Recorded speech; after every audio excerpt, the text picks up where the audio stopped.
Yo! What's up mga kayo Cubs? Magandang araw po muli sa inyong lahat. At syempre narito po muli ang inyong lingkod, Master Lekim.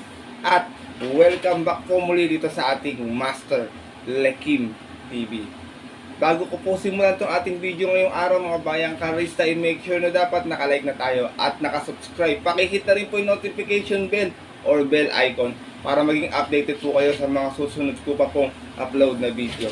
At ngayong araw mga bayang karista, meron tayong muling konting silip, giya, at waste analysis sa karera para po kayo araw ng Biyernes. Thank God it's Friday Racing, November 17 pala, 2023. Dito po muli sa Metro Malbar, Batangas at meron po sila inihandang 8 races na magsisimula po sa ganap na alas 5 ng hapon. Tingin ko medyo madihadong karera itong araw ng Biyernes mga bayang karista. Mukhang kapalagay ko may kakanta kung hindi ako magkakamali. Tingin ko medyo mahirap na karera. Wala akong nakitang panolo. Pag paumanhin bayang karista ko medyo hindi natapat yung ating giya. Itong magdaang Merkules unat huli lang hinakuha sa ating mga giya. Hinihingi ko po yan sa inyo ng paumanhin at pasensya. Sana po ngayong Biyernes makabawi po ako dahil meron tayong mga ilang bihado dito. Dahil na yung mga bayang kayo sa atin dyan na nag-aabang ng mga yummy dividends na pang bihado natin. Na syempre, hindi ko na rin papatagalin agad dyan. Pupuntahan natin agad dyan bayang kalerista. Matapos lamang syempre yung ating maiksing intro. Kaya, let's go mga kayo Cubs!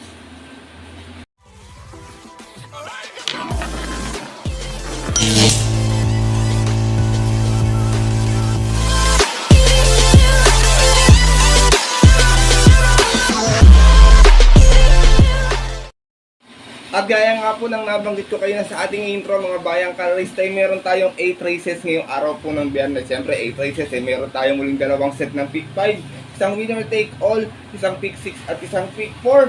Tingin ko talaga madihadong kaya to. Kaya pero kung meron, siyempre kung meron pa po kayo mas nakukurso na dahang mas dihado pa maliban sa mga giyang ibibigay ko po ngayong araw mga bayang karista, huwag niyo pong kalimutan isama sa inyong diskarte. At mga rota, paalala po, huwag po kayo magbubur sa inyong diskarte kasi madalas yun pa po yung nananalo para tayong niloloko. Kung may pangdagdag po, dagdag na lamang. Kung wala naman po, pag-isipan na lang pati mabuti kung ano yung lalagay natin sa ating mga rota at diskarte. Kaya ito, simulan ko natin mga ating konting silip at giya ngayong araw po ng Biyernes. Wala na pa tong pit pa syempre. Good luck po sa inyong lahat. Happy racing and start na po tayo. Race number 1, dito po magsisimula yung ating first week 5 event, 1200 yung ating distansya. Pilra Commuting Base Class 4, 22-27 split at meron po tayo ditong 7 runners na maglalaban-laban sa karera na ito. Dito po, first choice ko, laging nabibitin itong kabayan na ito, tsaka sanay na rin naman sa 1200 to, pwedeng siya magbigay lamang ng upset dito sa karera na ito. Numero 1, Solomon Eni, nare-rendahan po ni Kelvin Abobo. Last run may 113.6 po kung saan nasigunda po ito. 4-4 na naging outings niya out of 8 runs naglaban-laban. Same rating based din po yun po no October 31 kung saan ang nanalo po doon yung nag-uumento ngayon si Pero Bell. Same rider pa rin tayo rito, Kelvin Abobo. Pa sa ating numero 1 na si Solomo. Second choice ko, horse to beat. Binigay kay Uno yung renda. Sigurado ako ito ang nasa unahan at medyo galing sa panalo to last time, bayang kalerista. Numero 3, Melania, na meron namang 127.4 last run, nanalo to sa 1400. 1-2 naging outings niya. Out of 10 runs na naglaban-laban. Kasi ang rating base 16 and 21, umakyat po ng grupo. Pero dito rin naman sa galing sa grupo nito dati, bumaba lang po ito noon. At yun po ng November 4, nanalo to kung saan dinalo niya doon last race yung kabayong si Grand Monarch.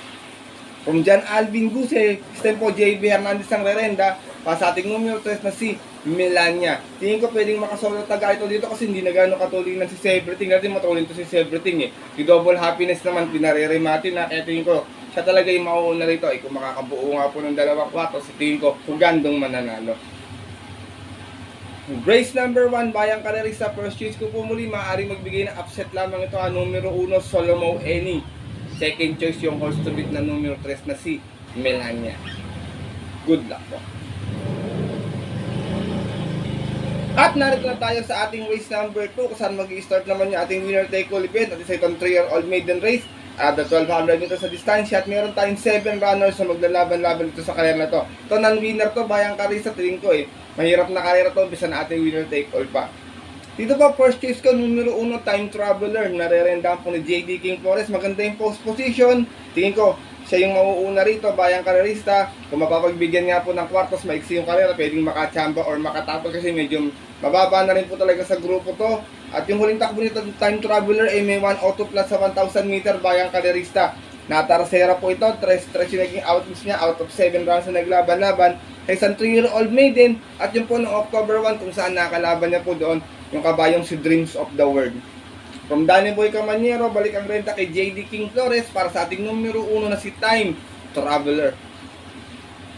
Second choice ko, horse to beat, numero 5, Instant Notice, narerenda po ni NC Lunar. Na namang si Instant Notice ay may 114.6 last run. Medyo hindi na maganda sumalit ito, nabubugo kasi sa alisan eh. Dumating itong Tarsera last time, 5-6 yung naging outings niya, out of 6 runs na naglaban-laban. Sa isang 3-year-old maiden din po ng November 3, kung saan ang nanalo po doon yung heavy favorite na si Inclusion. Same rider pa rin tayo dito, Novel Lunar. Para sa ating numero 5 si Instant Notice. Sinasama ko pong third choice ito, maganda tinakbo last time eh. Numero 3, Home Court, narerendahan po ni Christian Advincula. Ito medyo umawat lang to kasi yung kakampi naman niya nanalo last time. Meron lamang itong 130.4 sa 1400 last time. Dumating itong Tarsera. Sa isa yung naging outings niya, out of 7 runs na naglaban-laban. Sa isang 3-year-old maiden din po. Ito po ng November 4 naman, kung saan ang nanalo nga po doon yung kanyang couple entrance si Noble Touch. Same rider pa rin tayo, Christian Advincula, para sa ating numero 3 na si Home Court. Race number 2, start na ating winner take ulit ito, bayang karerista. Kung may napupusuan pa po kayo pang dagdag ng puntos o makakuha ng mga unang puntos agad sa ating take all, dagdag na lamang po tayo rito. First choice ko po muli, numero 1, Time Traveler. Second choice, numero 5, Instant Notice. At third choice, yung numero 3 na si Home Court. Good luck po. At lipat na po tayo dito sa ating race number 3, kung saan mag-start naman yung ating pick 6 event. Another 1,200 meters na distansya. Pilra Commuting Base Class 5, 5-point split. Ito yung ating lowest group ngayong araw ng Biyernes, bayang karerista. Anybody's race to, meron tayong 8 kalok na maglalaban-laban na wala nang bababaan. Yung iba rito, puro sagad na talaga sa baba. Dito pa, first choice ko, horse to beat, numero 2, I Love Mati. Narerendahan po muli ni JB Guerra. Tingin ko medyo ginamayan lang ni JB Guerra last time to eh. Meron tong 130 flat, mga bayang kalisa, kung saan nasigunda po ito. 4-3 yung naging alis niya, out of 6 runs na naglaban-laban. Team rating based din po ng November 4, kung saan ang nanalo po doon yung come from behind kabayong si Speak Easy. Same rider tayong muli rito, JB Guerra, para sa ating horse to beat na numero 2 na si I Love Mati. Second choice ko, ito pag lang mabugo ng gusto, lalo pag nakapwesto na maaga to, malaki chance nito, bayang kayo sa meron na to. Numero 4, Queensland, narerendahan po ni Berjomiel Galieta. Ito namang si Queensland may 116.6 last time sa 1200. Natarsera ito, sa 7 naging outings niya, out of 7 runners na naglaban-laban. Same rating base po ng November 8 naman, kung saan ang manalo po doon, yung banderang tapos na si Sky Magic. From Michael De Jesus, isa po Berjomiel Galieta ang rerenda. Para sa ating numero 4, si Queensland. Wala pala sakit ito. Sana makadihado rito. Sinasama ko pong touches ito. Maganda din tinakbo last time. Mga bayang karisa. Medyo nagbabalik na ulit yung buti. Numero 3, Baywatch. Narerendahan po ni Christian Advincula. Last time may 130.6 sa 1400. Dumating ito pang 4. Sa 8 yung naging outings niya. Out of 10 runs na naglaban-laban. Same rating based din po ng November 5 naman. Kung saan ang nanalo po doon. Yung nayamadong kabayong si Alindog. Same rider pa rin tayo rito, Christian Advincula, para sa ating numero 3 na si Baywatch. Race number 3, bayang karerista, anybody's race to, rating base 5, pero tingin ko yung mga nabanggit ko, medyo nakakalamang naman ng bahagya. First choice ko po muli, numero 2, I Love Mati. Second choice, numero 4, Queensland. At third choice, yung numero 3 na si Baywatch. Good luck po. At narito na tayo sa ating race number 4, kung saan mag-start naman yung ating second peak 5 event. Another 1,200 meters, Pilra Commuting Base Class 5, 5-point split muli ito, mga bayang karerista. Another anybody's race dito, pero tingin ko mga lamang yung mga nasa bagong baba dito sa grupo na to. Meron tayong 8 runners na maglalaban-laban, pero 7 yung betting number lamang po . Dito po, first choice ko, couple entry 2 and 2A, Noir and Marangal with Ayi Tanchoco and Pati Dilema, isang Di Bandera, isang Dirimate.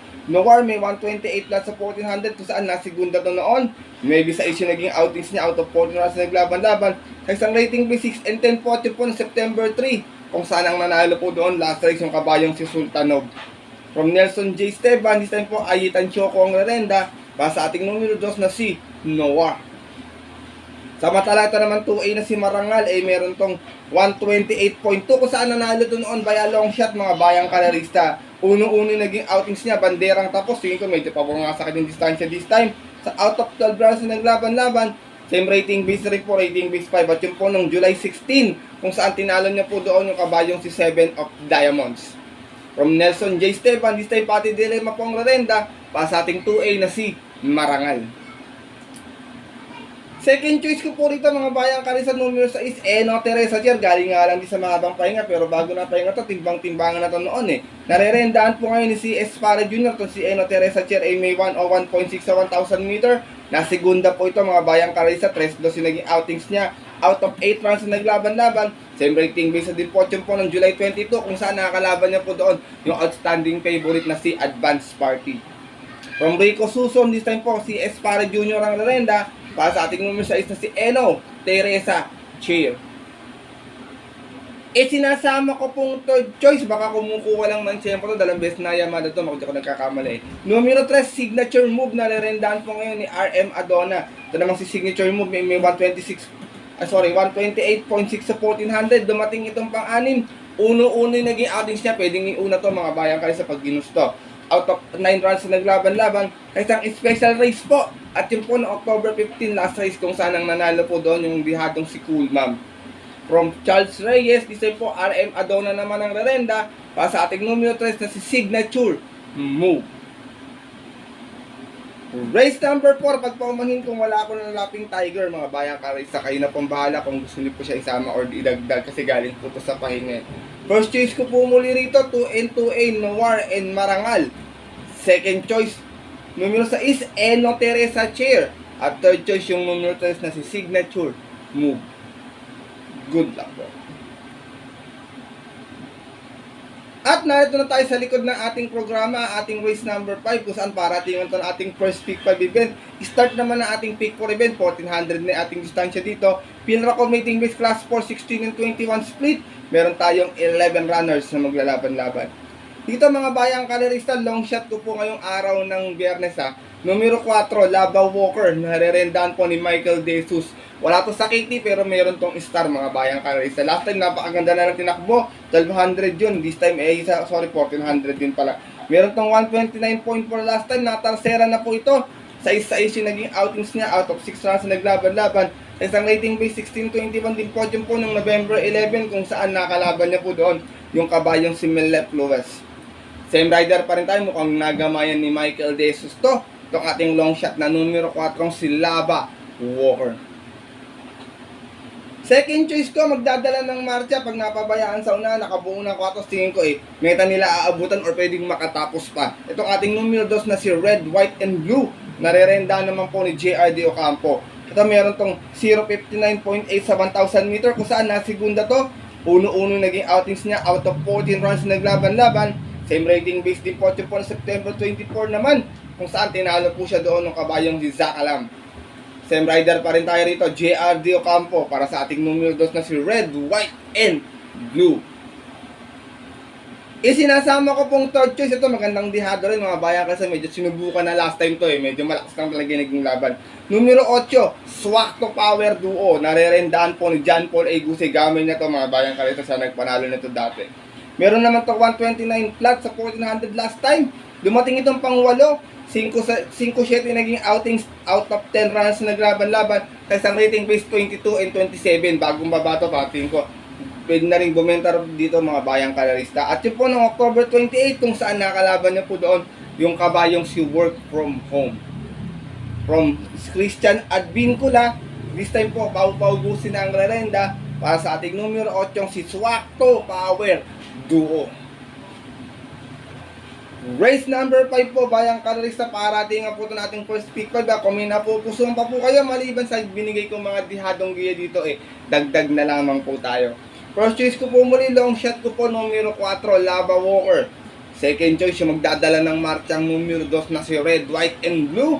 At third choice, another dihadong muli, yung numero 8, yung bagong baba na si Swakto Power Duo. Good luck po. At lipat na tayo sa ating race number 6, 1400 muli ating distansya. Pilra Commuting Base Class 5, 6, and 10 split.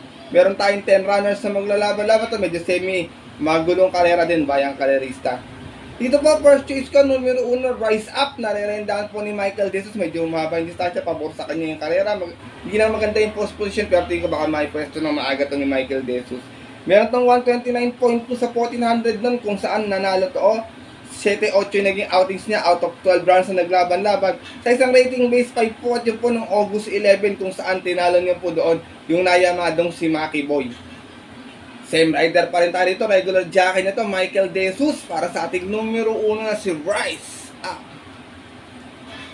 Second choice ko, magandang pangdihado muli, bayang karisa. Sana nga po matapat yung ating mga pandihado. Itong numero 7 si Express Lane. Nare-ridehan po ni RC Susan to, medyo nababa na ng medyo konting-konti pa baka mabot pa ng 5, pero this time pwede nang manalo to, bayang karisa, kasi talagang mababa na sa laban. Si Express Lane may 130.6, mga bayang karerista, di na rin gano'n nalalayo sa mga prueba nito Tingin ko kung gagalaw to, baka mag-1.28 to. Mayroon tong 130.6, dumating po itong pang-anim, 4-4 yung outings niya out of 7 rounds na naglaban-laban sa isang rating base 6 and 10 po, at yun po ng September 30 kung saan nakalaban niya po doon yung kabayong si National Treasure. Same rider pa rin tayo dito, RC Susan, para sa ating numero 7 si Express Lane. Sinasama ko pong third choice, wag lang mabubugaw at wag lang maiiwan sa alisan. Maganda yung post position, sana makaraos na rin. Numero 10, Dollarama, narerenta po ni Berjomel Gallieta. May 129.4 naman to, kung saan nasigunda to noon. Sa isa-isa naging outings niya out of 6 rounds naglaban-laban. Same rating base pa din po. At yun po nung November 4 kung saan ang nanalo nga po doon yung kabayong si Destiny. Same rider pa rin tayo dito, Berjomel Gallieta, para sa ating numero 10 na si Dola Rama. Race number 6 po, mga bayang kalisa. Kung may napupusuan pa po ito, dagdag na lamang po tayo First choice ko po muli, numero 1, Rise Up. Second choice, numero 7, Express Lane. At third choice yung numero 10 na si Dola Rama. Good luck po. At narito na tayo sa ating penultimate race ngayong araw po ng araw ng Biyernes pala. Race number 7, bayang kalisa, 1400 muli ating distansya. Another Pilra Commuting Base Class 5, 6, and 10 split. At meron tayo muli ditong 10 runners na maglalaban-laban. Dito po, first choice ko, tingin ko medyo ginamahin lang ni Pati Toy. Numero 3, Janchi, na last time may 128.4 po. Dumating itong pang-apat nun, mga bayang karerista. 5-5 yung naging outings niya. Out of 9 rounds na naglaban-laban sa rating base 11 to 15 pa po. Bumaba na po ng grupo to dito. At yun po nung November 3 kung saan ang nakalaban niya po doon, yung kabayong si Aki Holly. From Danny Boy Camanero, second time around, re-rendahan po muli ni Pati Dilema. Itong ating numero 3 na si Jan Chi. Second choice ko na pwede magbigay ng upset sa kanya, itong ating numero 9 si Maki Boy. Nare-rendahan po ngayon ni Alison Pabili. Ito kabayan, medyo humaba yung distansya, baka mapabot din sa kanya. Meron naman tong 129.2 noon kung saan nasigunda to. 11 G's yung naging outings niya out of 12 rounds na naglaban-laban. Talagang nabubugaw lang talaga ng sa alisan to. Sa isang rating base 5 po, at yun po ng August 11 kung saan ang nanalo po doon yung kabayong si Rise Up. From Christian Advincula, this time po Alison Pabilik ang rerenda pa sa ating numero 9 na si Maki Boy. Race number 7, penultimate race ngayong araw po ng Biyernes, bayang karista. First choice ko po muli, tingin ko lamang naman po talaga ng bahagya dito. Numero 3, Janchi. Pwede nga lang po magbigay ng upset ito ating numero 9 na si Maki Boy. Good luck po. At narito na tayo sa ating last and final race ngayong araw po ng Biyernes. Para tingnan po natin mga paborito exotic bet sa take all, pick 6, pick 5 at pick 4. 1400 yung ating distansya. Sa ito Pilra Commuting Base Class 5, 11 to 15 split. Meron tayo ditong full gate, mga bayang ka-race. Ito mahirap, para tingnan to, kayo nang bahalang magdagdag na lamang po dito. Dito po, first choice ko, numero 6, Bukas Grande Island, nare-rendahan po ngayon ni Mark A. Alvarez. Last time medyo nabitin to eh. Balik kay Mark yung renda. Meron lamang 114.6 last time na segunda. 3-3 yung naging outings, out of 8 rounds na naglaban-laban. Same rating base din po. At yung po ng November 10, kung saan nakalaban po nila doon, yung galing sa likurang si Cole Digger. From NIU Junior, balik ang renda ngayon kay Mark A. Alvarez para sa ating numero 6 na si Bukas Grande Island. Second choice ko, another nabitin din last time, may island din, numero 7, Kalanggaman Island, narerendahan po muli ni si Espare Jr. Ito naman may 114 flat sa 14 sa 1200, na segunda ito, 3-3 din yung naging outings, out of 7 rounds na naglaban-laban, same rating base din po. At yung po ng November 10 din, kung saan hindi niya po inabot doon yung kabayong si Mustang Sally. Same rider pa rin tayo rito, si Espare Jr. Para sa ating numero 7, si Kalanggaman Island. Sinasama ko pong third choice, ito magandang dihado, bayan kasi sinubukan na minsan to eh. Numero 9, Diamond Story, nare-rendahan po ni Jomer Estorque. Meron tong 127.2 nung huling tumakbo. Natarsera to, bayang karerista, 3-4 naging outings niya, out of 9 rounds na naglaban-laban. Kasi ang special race po noong October 15, kung saan nakalaban niya po doon yung kabayong si Piece of Cake. From Christian Advincula, this time po re-renda Jomer Estorque para sa ating numero 9, si Diamond Story. Last and final race po mga bayang karisa, kayo na pong bahala, maraming matulin po dito. Isa-isay natin, Mr. Manillennial, Whatever Will Be Bukas Grande Island, High Quality, Justifiable, Auspicious, Golden Buzzer, and Touchdown Story. Pwede po dyan isa makachamba or makadiskarte, pero pwede naman din pong mapabor sa ating mga re-remate. Kaya dagdag na lamang tayo para tingan po ito. First choice ko po muli, number 6, Bukas Grande Island. Second choice, numero 7, Kalanggaman Island. At third choice, yung numero 9, si Diamond Story. Good luck po. Mga bayang karerista, ang ating mga kayokabs ay natapos ito ating medyo mahabang video na ating konting silip at giya ngayong araw ng Biyernes. Sa tingin ko talagang madihado. Sana nga po makachambay ating mga napiling dihado. Siyempre para makakuha tayo ng mga yummy dividends. Sana yung mga bayang karerista atin dyan ng mga dihadista na nag-aabang na ating mga pangdihado dito sa ating YouTube channel. Pinapaalala ko po sa inyo mga bayang karisa na sariling aral ko lamang po ito, kuro-kuro at opinion po sa karera. Maaari nyo pong sundin or maaari naman pong hindi kung hindi nyo po kusunodin ating mga giya. Siyempre, pagdating po ng tayaan sa takilya, mas mananaik nyo sarili nyo pong napupusuan at kursulada. At always po bayang karisa at ating mga kayokabs, kayo pa din po yung masusunod. Good luck po sa inyo lahat and happy racing. Maganda ating karera sa ating weekend at sana nga po makachamba tayo ngayong araw ng Biyernes. Muli, maraming salamat po sa inyong walang sawang pagtutok at pagsuporta palagi. Bagamat minsan hindi matatapat yung ating mga giya, pero ako umaasa naman po ako na sana mabigyan ko po kayo ng magandang dihado na sigurado ako makukuha nyo. Makakatanggap tayo ng yummy dividends. May mga diyalisa dyan na small capital, big dividend lamang pong malaya kagaya ko bayang karisa. Sana makadihado tayo this week po.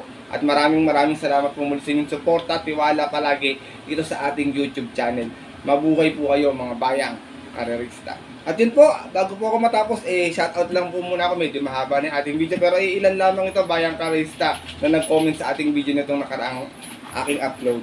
Shoutout nga po pala kay Sir Edgardo Ramos, Romeo Galang, Elmer Hernandez, Alexander Binuya, ganun din kay Sir Vic Amongol, sa mga tropa natin dyan sa Tironas Grill, o KTV, OTV Bar. Shoutout po sa inyo, mula po yan kay Sir Vic Amongol. And shoutout din, sana magsitama kayo ngayong araw ng Biyernes. At yun po mga bayang karista at ating mga kayokabs, hanggang dito na lamang po tayo. Magkita-kita na lamang tayo sa susunod ko pong upload na video. Ito po ang inyong lingkod, Master Lekim, na always po nagpapaalala sa inyo at nagsasabi na ang karera po dapat po libangan lamang dahil ito'y tsambahan lang at talagang tapat lang.